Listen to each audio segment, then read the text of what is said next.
Hi. How is everybody? You guys, good morning. Good morning. I am thrilled, beyond thrilled. You guys excited?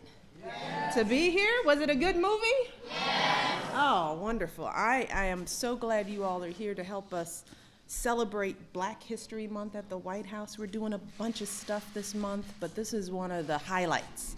And we are thrilled to be here with you all. I want to start by thanking Rachel Goslins for agreeing to moderate the workshop today.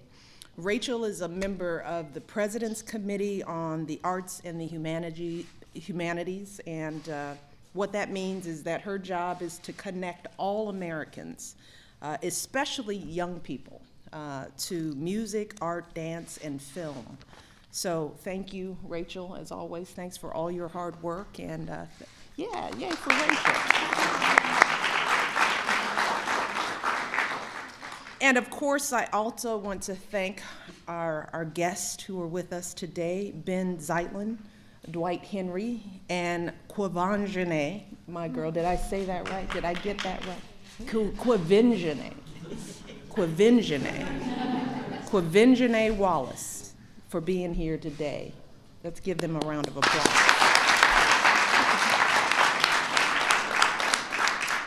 But it's a special joy to have so many bright, smart, and talented young people here. You guys are looking good.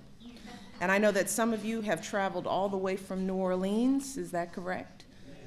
And many of you are here right from DC, right in our neighborhood, our neighbors, right?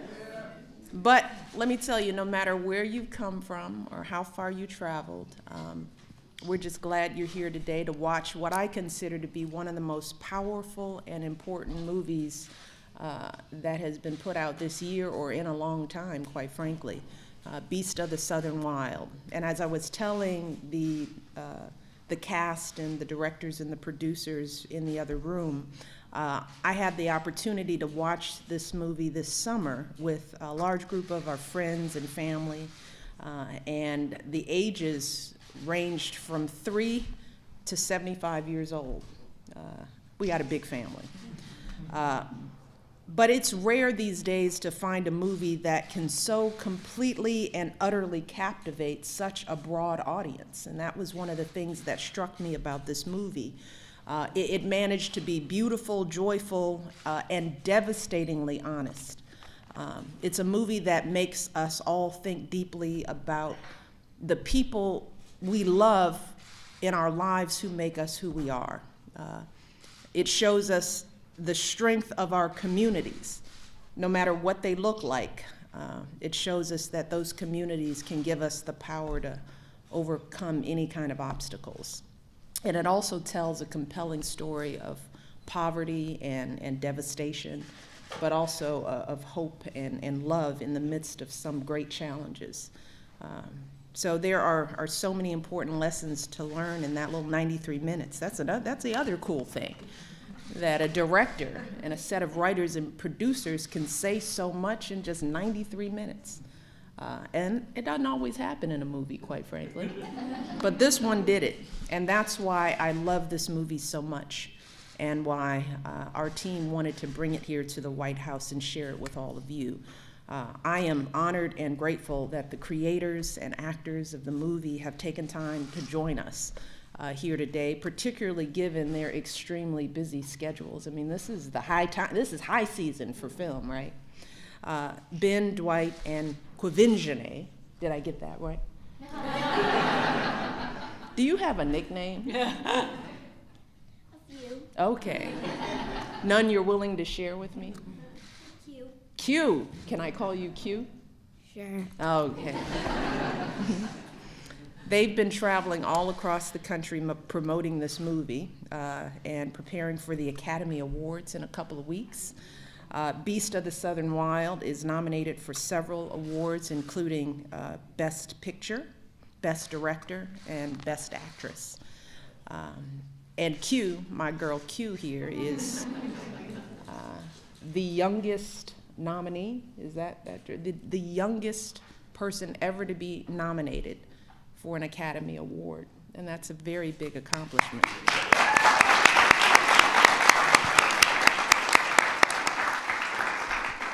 But despite all of the national and international attention these folks are getting, they have taken the time to be here with all of you to discuss this very important film today. They are all amazing people in their own right with amazing stories, and hopefully they'll get a chance to share some of their stories. But I know that Ben developed this movie without a huge budget. This is not a multi-billion-dollar movie. He didn't have much. So he had to be really creative and resourceful in order to get this movie made. So hopefully he'll talk a little bit about how he got that done. And I don't know if you all know the story, the world knows it, but Dwight never acted a day in his life, never. Not one, no plays, no pageants, no nothing. Before he was cast for this movie, do you know what Dwight did? He ran a bakery across the street from where the movie was being filmed or where the auditions were taking place. So that's what he was doing before he did what you just saw. He's also busy raising his 5 kids, who I hope to one day meet as well. So when they asked him to play the role of Wink, he had to think long and hard about it because he didn't have the experience. But in the end, he decided to take the risk. And now he's headed to the Oscars. I mean, imagine. That's what happens in America when you're ready for stuff, right? And then Quvenzhané, as you know, was just 5 years old when she auditioned for the film, just 5. Okay, imagine. Now, she seems like a grown woman sitting up here. And I understand she often acts like one. But she was only 5.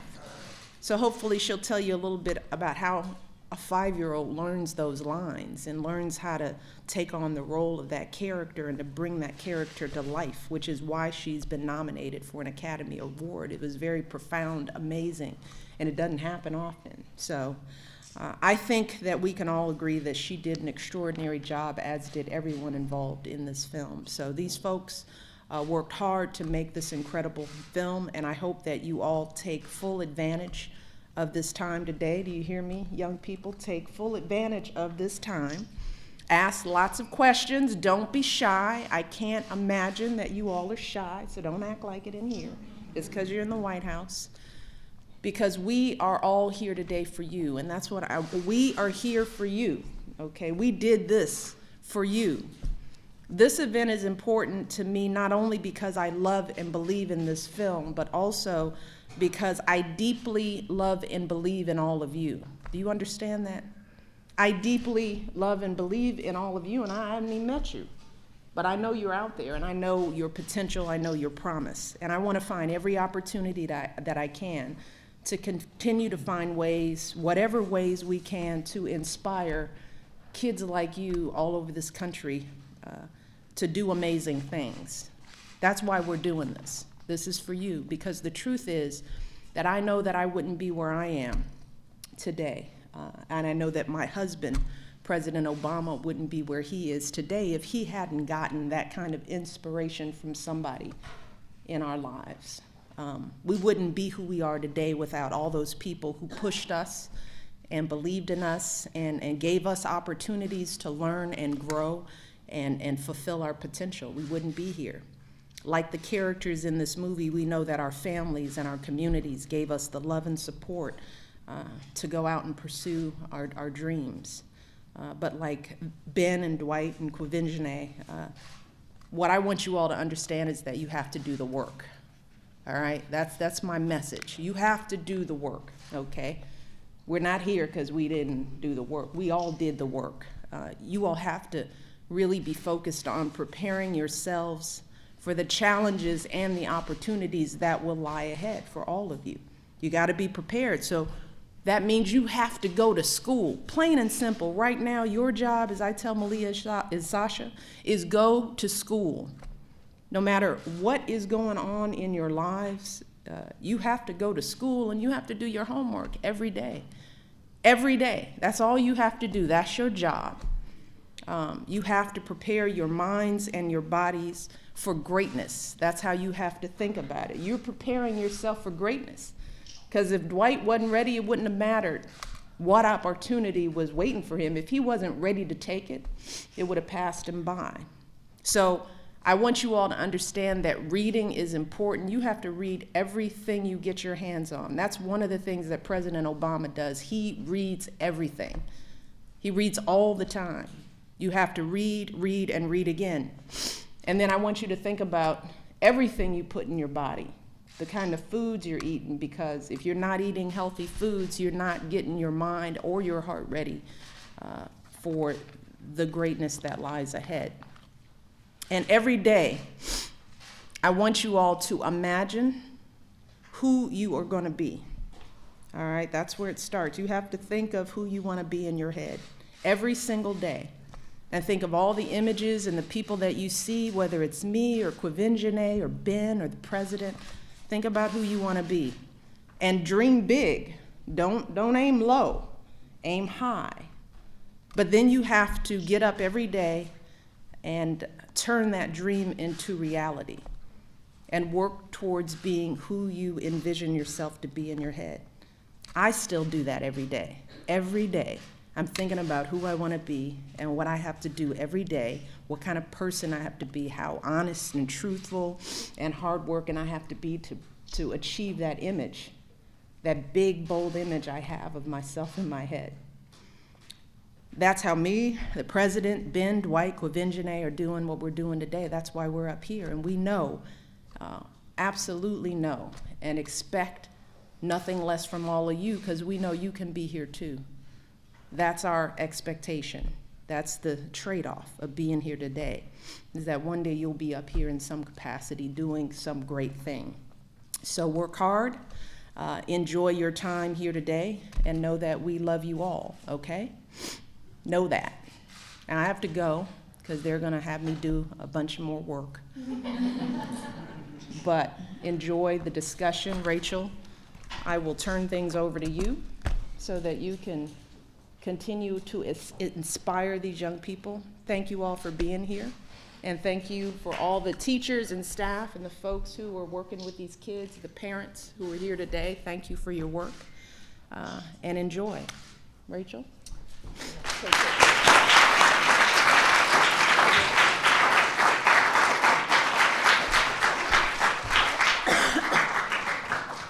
All right, well, let's get started. I have a million questions for these folks, and I'm sure you guys do too. I want to start with a very important question. Now, the First Lady rocked this, but to prevent the rest of us, and most importantly me, from embarrassment during this question and answer period, I would like to ask the young lady to my right to teach us how to correctly pronounce your name. Qua. Oh, so we all have to repeat. Start again. Qua. Qua. Vin. Ven. Ja. Je. Nay. Say it all together. Quvenzhané. Yes. All right, that's probably the only correct time I will pronounce it. Quvenzhané. All right. I might need to make copies. So I wanted to start with a question for you, Ben. Watching this film, as a lot of the people, a lot of the folks in this room and all the kids just did over in the White House Theater, you can't help but be struck by the amazing performances in the film. So how many of the cast members were professional actors?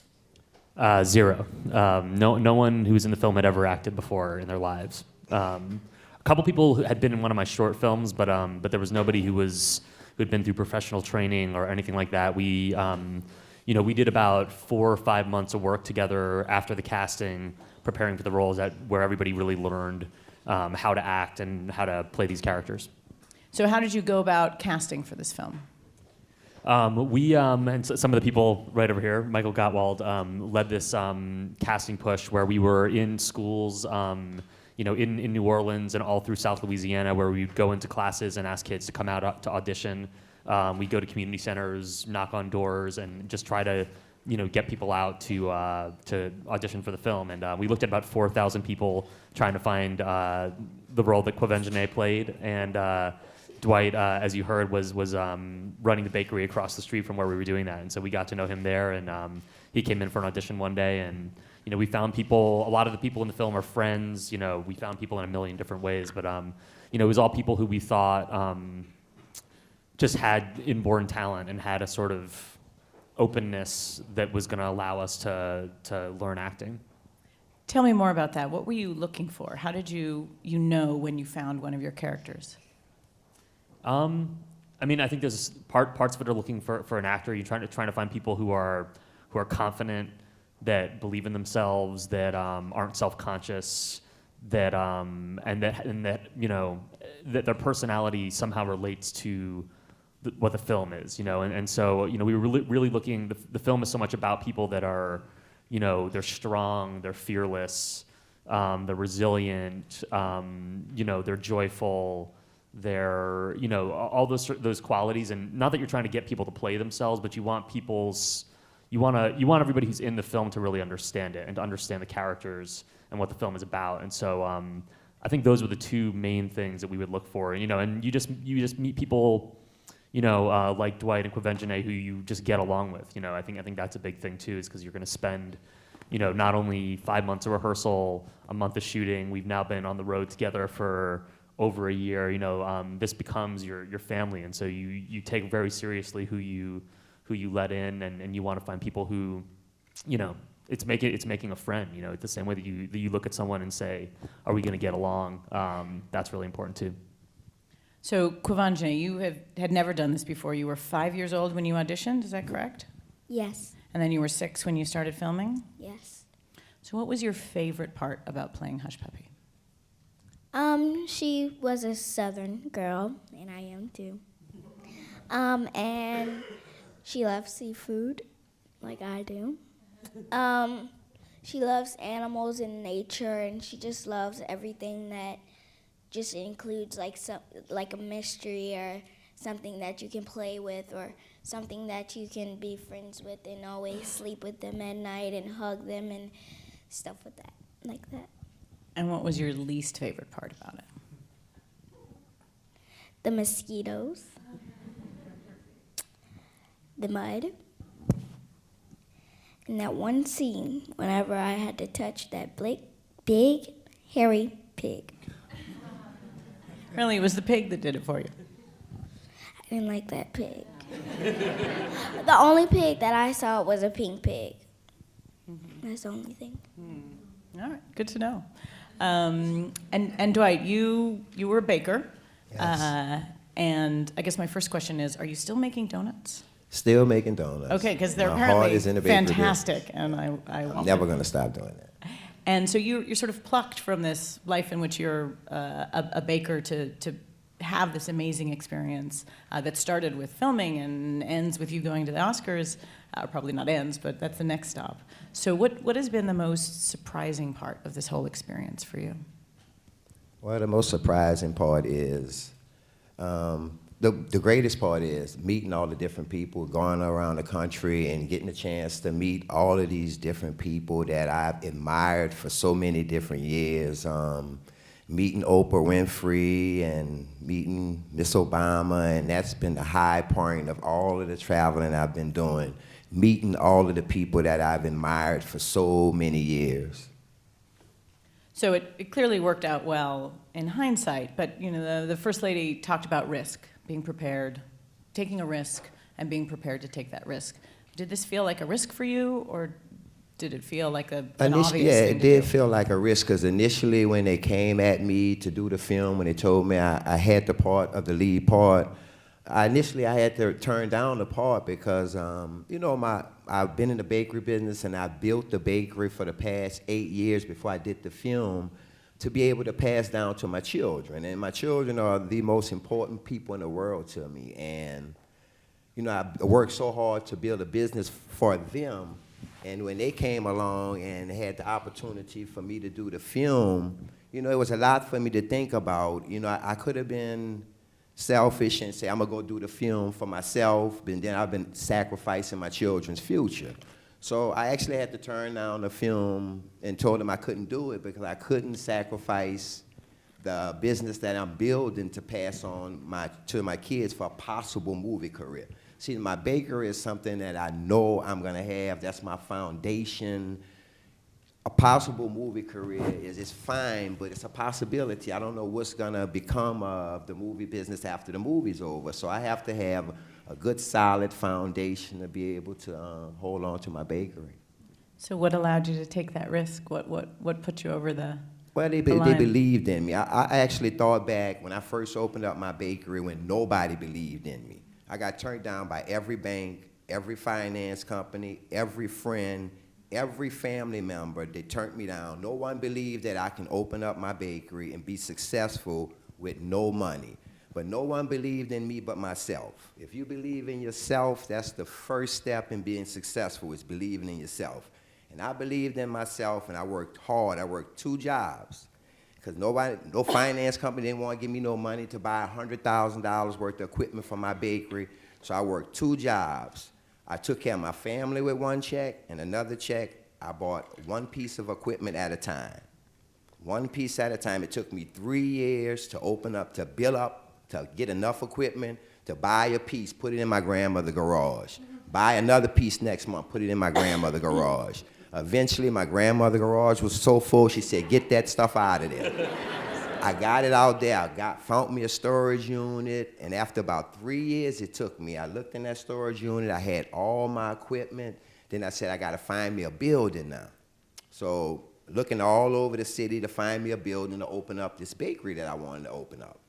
So I thought about the best opportunity for me to be successful is to open up a business in my own neighborhood where I went to school at, where I grew up at. So I found the building in the neighborhood where I grew up at, and the landlord, he gave me the opportunity to get in there. I mean, it's a long story, but to make a long story short, it took me 3 months to be successful in my business. I started being successful after 3 months opening up, and been open up for 13 years now, successfully. And it's been a wonderful story, man. And just believe in yourself. If you believe in yourself, there's nothing you can't do. Because if President Obama didn't believe that he can be president, he would not be here right now. So the first step is just believing in yourself. And it's funny, this is almost word for word the exact story that Dwight told when he came into audition for the film. Is he told this story about opening up the bakery, and that's what I saw, and I was so inspired by it, and I knew, Dwight is, the character I was trying to cast for, he's the same kind of guy.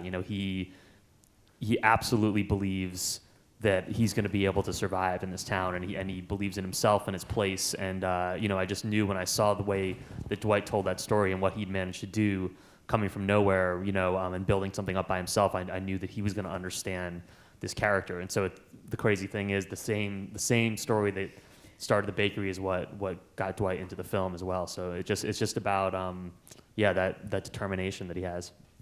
Well, talking about place, obviously place is a character in your film.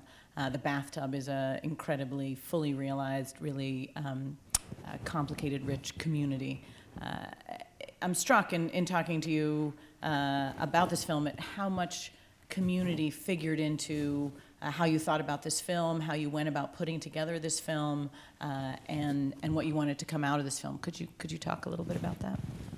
Yeah, I mean, the film was the initial inspiration for the film was really about these towns all the way at the bottom of Louisiana. A lot of them past the levees, unprotected, that are, their land is falling off into the Gulf of Mexico, basically, and the trees are dying, and all the things you see happening in the film are happening down there. And when I went down and started spending time down there, I was so struck by, not only how sort of fiercely people were holding on to the place and refusing to leave. The floods keep on getting worse and worse, and they just keep on building their houses higher and higher. You have houses 15 feet in the air because people are holding onto their land, and and not just that, but also just how kind of joyful the culture still is. It's so difficult to live down there, but people have managed to hold on to their spirit and just the joy of life, and that really, those two things were really what inspired me. And so, in making the film, I wanted to show this type of community that just because of their unity, because of how strongly they hold on to one another and their culture, it's impossible to break them, and that's what happens in the film. And it sounds like that was also partially your experience in making the film, this large community that came together of locals and friends and collaborators. It really took a community to make this film. Yeah, for sure. I mean, I think that probably the reason I was drawn to it so much is because the experience of making the film, of making any film, is this huge collaboration. You know, we probably had 90 people that worked on this movie. Many of us have been friends since we were kids, and you know, you do feel like you're this sort of brigade or something like that that has to stick together, or just the difficulty of making the film will break it apart. And so, you know, the bathtub in many ways, you know, the community of the bathtub feels a lot like the community that made the film. Well, I want to talk to you a little bit more about your early childhood and the band of folks you put together from a long time ago to come together in this film. But I want to talk about the film a little bit first. We are fortunate to have two of the actors here, and I want to talk a little bit about the I'm the Man scene. That is just obviously a huge high point.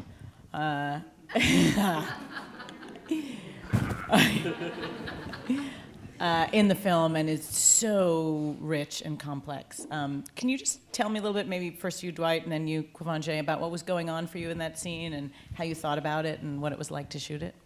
That particular scene right Yeah. there? That was one of my favorite scenes of the movie. It's just a scene where we actually showing our strength to each other, and father, daughter showing our strength to each other. It's just a wonderful scene that I love to do. I love that scene. Did you have to gear up for it emotionally? Did it sort Yeah, of? because Ben did a good job on getting us prepped for the scenes and getting us emotionally ready for certain particular scenes. And, you know, they brought in some people to actually work with us, some acting coaches to work with us on different emotions and things we had to learn. And, yeah, it was certain scenes was difficult, but that one wasn't that difficult because we was having so much fun doing it. So a lot of these scenes was not difficult as people, it may seem from people looking at it from the outside, 'cause we was just having so much fun doing them. It was a lot of fun. Like Ben said, working with these guys, it's like working with your family. You know, all of them grew up together, and we laughed on set. We had so much fun on set, just like the second movie that I did. I don't want to mention it, but it's a more bigger budget, more professional. People don't know each other, and it was more, but at this first movie, Beast of the Southern Wild, I'll never forget it because of the family, the unity that they have with each other.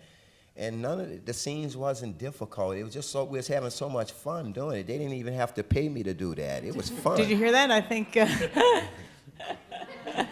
We'll Don't tell pay- your we'll agent pay. that. Everybody had a lot of fun doing it. It was a fun movie to do. And Quvenzhané? That was a fun scene, like that scene. It was something that I love because me and my dad and my brothers who are out in the crowd over there and my mom, we usually just like play Thumb War and just stuff that we're really like, we just have fun all the time, and it's just something that we do usually, and it's just fun. Yeah. So was that scene easy for you to do? Pretty much, yeah. What was the hardest scene to shoot for you? Aside from touching the pig. We've established that. Because I was about to say that one. Nice one. Oh my gosh. Got one. The box. Whenever I ran and went under the box, that was a creepy scene because if you put cardboard in fire, it really burns very fast. So you were in the box as the fire was going on outside. Yeah, kind of really. Yeah. Not, but not, it not wasn't. actually. It wasn't like close to me. It wasn't close to me, but it was hot with mosquitoes, and I was like, I think we shone an orange light on you, and we were going. yeah, that was what was going on, but it was like hot, and You then were putting yourself in the moment so much that you thought the fire. yeah, was that's there. what I thought it was. It was like so creepy. And Ben, the character that we obviously can't have on stage with us here today, but played a huge part in the theme of the film, are the Aurochs. I don't know how many of you noticed, they actually made Aurochs cookies, which are outside to commemorate this event. Can you talk to me about what I'm going to get to what they actually were, but can you talk to me about what they were what purpose they served in the film? Yeah, I mean, they mean a lot of things, but I mean, I think where it started is the whole film was really supposed to be from the point of view of Hush Puppy and really put you in the head of what it's like to be 6 years old. And, you know, my memory of being 6 is, you know, I was living with a monster under the bed, there was a monster in the closet, you know, everywhere. I had invisible friends that were walking around, and I wanted the world of the film to really represent that. And I think for Hush Puppy, you know, the Aurochs come out when right when her father gets sick, and you know, they relate to a lot of things, but it's she puts a lot of her fears into this creature that she learns about, she learns this lesson about the cavemen fighting the Aurochs and the cave paintings, and so they sort of relate to that, but kind of, you know, they were really supposed to bring you into the world of what it's like to be 6. And they were very scary in the film. What were they really? How did you build an in Aurochs? real life, the Aurochs are actually baby Vietnamese potbelly pigs. They were about 3 weeks old. They're about maybe about this long, about that high. And what we did is we raised them from birth, and we taught them how to wear costumes 5 minutes at a time, 10 minutes at a time. Then they were able to learn about 6 things, which were they were able to run, stop, sit down, turn around, and we taught them how to run on treadmills as well. Just to keep in shape? Well, no, just so we can, you know, pigs run real fast. So when their pigs are going, you know, you have to move your camera extremely fast, and it's hard to keep up with them. So if they're on a treadmill, it's easier to get a shot because they're staying in one place. Yeah, but it's all filmed. You know, I mean, I grew up making films, making animated films, and building things at home, and it was very much filmed in that style where we just build miniature houses, you know, miniature sets. You know, we create miniature rain with a mister, and that makes these tiny little pigs look really big. Once you add, you mean when you actually hear them run, it's like this, but you know, you add in sound effects, so every one of those steps sounds like Jurassic Park or something, and then that's what creates the illusion. Well, I want to turn it over to the audience, but I wanted, you were talking about what you did growing up. You know, you didn't come out of some Hollywood machine, you didn't have a development deal. You work with some of your closest friends from childhood. You know, we have a lot of artists and creative types out here. Some of them will be scientists and mathematicians, and some of them will be graphic designers or actors or filmmakers. Can you talk a little bit about your background and the kind of people you try and work with? Yeah, I mean, I've been making stuff since I was a kid. I never knew that I wanted to make movies, but you know, I remember, I think when my sister was brought home from the hospital, my dad bought me a little puppet theater, and I would do puppet shows for her. And then, you know, we went from those puppet shows to filming them, and we would write stories and, you know, make up stories and act them out and stuff like that. And really, you know, there wasn't really a moment where it became a career. We just kept on working together, and my sister works on the film. She builds a lot of the sets with us. You know, all the producers I went to school with. The guy who edited the movie I've known since I was 1. You know, and so we all just kind of kept on creating things together over time, and you know, yeah. I mean, I guess also, you know, I just say that, you know, we've been making movies since we were 6, but it's not like they were good. They were all really, really bad, and there's many films that I made that no one will ever see. But you know, it just was what we loved to do. It's whenever, you know, we had an hour before dinner, you know, we'd go out and try to create something just for fun, and that really is what turned into making movies. And this movie was made in really that way. We didn't have the money to fabricate sets or work in a studio, so we would go out in the woods. We'd, you know, find whatever rusty metal was laying around, find our string, find wood, and No rusty metal finding. yeah, or you get guys. shots. But you know, it was very much a homemade. We'd build things by hand with whatever we had around, and that's the way that we did it when we were kids, and that's the way we're still doing it. So.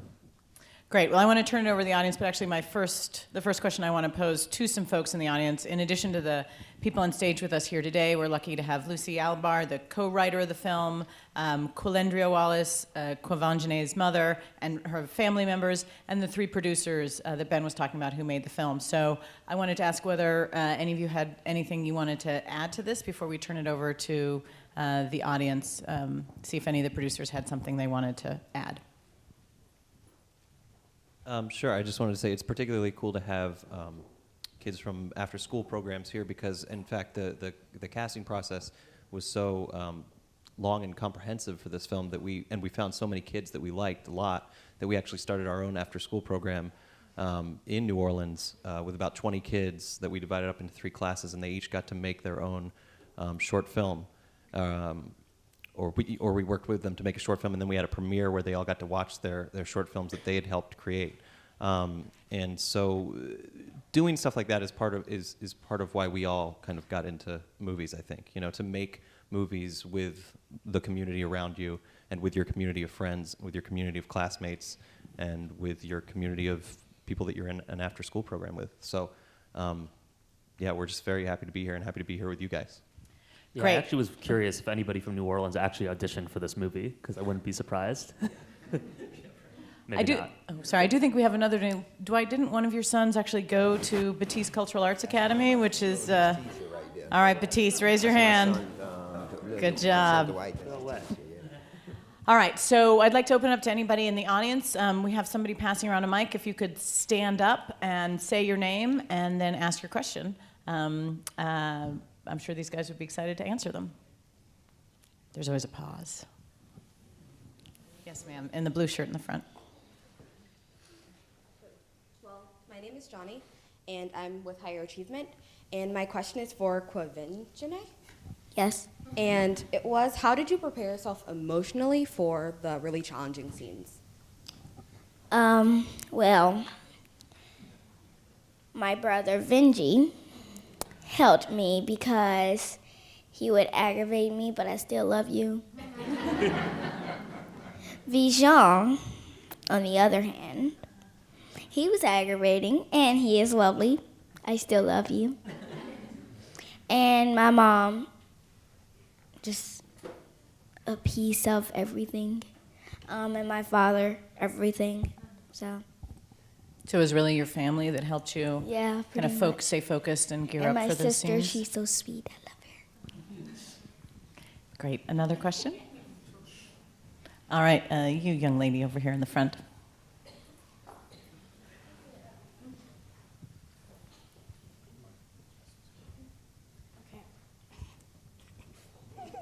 It's okay. Okay.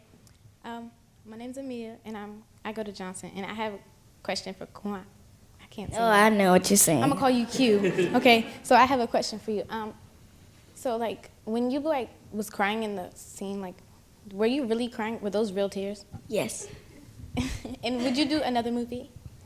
I did 12 Years a Slave, and I did a charity movie, and I did a movie called Bone Shaker. Is that since Beast of the Southern Wild? Yes, that was after. Another question? Come on, you know you've got them. Come on, I know y'all got some questions. Come on. I'm on Shy Mrs. Ones. Mack. All dressed in black, black, black. I'm probably loud enough, but I was wondering, I heard that you started filming right around the time of the BP oil disaster. Did that have any impact on like the emotion in the film and what you were trying to portray? Yeah, the Deepwater Horizon actually exploded on the same day we started shooting, and the town we were filming in is probably the closest land location. We were in Pointe-aux-Chenes, Louisiana, Montague, Pointe-aux-Chenes, Ile-de-Jean-Charles. That's right close to where that was happening, and you know, I mean, and a lot of people in the community were working on the film, and you know, it was a very scary period because there was a real threat that they were going to close fishing in the town for 10 years, and that literally would be the end of Pointe-aux-Chenes, Louisiana. You know, so I remember, and it was while we were shooting some of the scenes that were about the fish dying and about the environment dying, feeling like that was actually happening, and like maybe the shots we were getting of this place were going to be the last record of this place existing, and so it was a very palpable emotion. You know, I think it just fed into what we were doing. It suddenly felt even more real than it already was. You know, and there was that on top of actually just, you know, a lot of the film is shot offshore, and the oil came past some of our locations, and so these guys, the producers, had to actually negotiate with BP to get our boats into the locations where we were filming the movie. So it definitely took over. You know, it took over the shoot in many ways. Other questions? Yes, young man. I'm Algernon. You say you went from being a baker to the movie. Was it hard and emotional for you? Were you stressed? It was It was very difficult because it was hard because my loyalty was with my bakery and that I built for my kids. But you know, the film was something that I wanted to do because the guys from Court 13, they seen some things in me that I didn't see in myself, and they believed in me. And you know, I thought back to the time when nobody believed in me, and I had these guys come all the way from New York, first-time feature filmmakers, and they believed in me. They seen some things that I didn't see in myself, and you know, I was glad that I gave them the opportunity to pull these things out of me that I didn't see in myself. Because sometimes people see things in us that we don't see in ourselves. And so, you know, I was glad that I gave them the opportunity to pull these great things out of me that I didn't see in myself. We actually did a lot of our work on the character in the bakery too, because one way that Dwight was able to do the film was that he was able to keep the bakery open. You know, that was important, that the bakery wasn't going to close down. And so we had all this rehearsal to do, 4 months of rehearsal. And what we would do is I would show up when he starts baking around 11 o'clock, midnight. And while he was rolling dough and making donuts, you know, we would be going through the lines, we'd be doing interviews, you know, trying to develop this character. And so by doing that, we were able to, we knew that when we cast Dwight, that we were also casting the bakery and that both things had to stay alive. And so, you know, that was an important thing, was that we were able to make that work. Did you gain a lot of weight during those rehearsals? They ate a lot of buttermilk drops. I ate a lot of buttermilk drops, yeah. They were really good. Other questions? Yes, in the back. Hi, I'm Forrest from Sitar Art Center. I want to say that was amazing. It was the first time I saw it. Anyways, so my question is, since the film didn't start off as this big budget Hollywood film and started very kind of small, how did it become from this, what it was, to this big success, and what was the payoff for everybody? Well, you know what? I mean, the way that it works is basically we premiered our film at Sundance Film Festival, which is a festival for independent films. You know, there's a lot of very small movies there, and basically what happened was, you know, we finished the film 2 days before that. Our whole cast came out. People drove from New Orleans. They were in the theater, and then we showed it for the first time, and we had this huge response. We got a standing ovation. You know, we started getting calls from distribution companies who buys a film and then puts it in movie theaters. And so Fox Searchlight bought the film and released it. And you know, it really grew because people told their friends about it. You know, it was released very small. One person tells another to go see it. And because of that, you know, it's all over the world. And we've literally been, I think we've been to 20 countries. It's being released all over the planet, and that all just happens because people watched it and they wanted other people to watch it.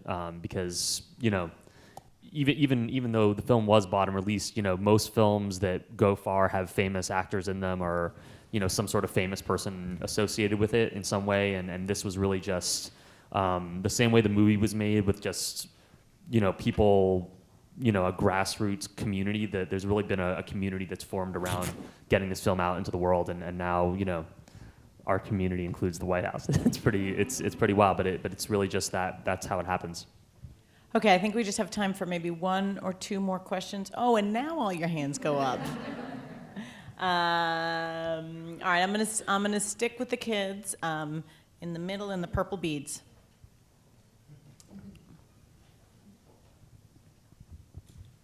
My name is Lyric.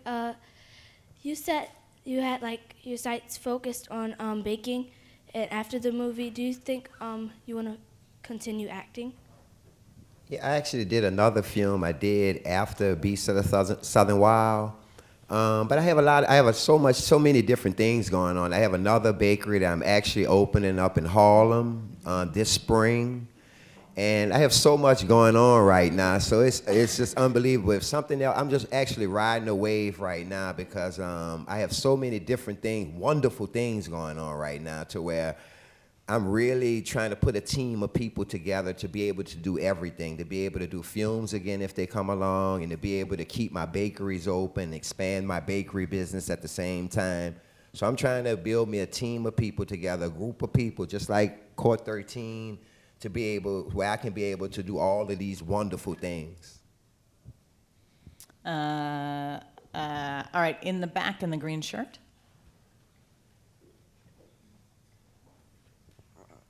Okay.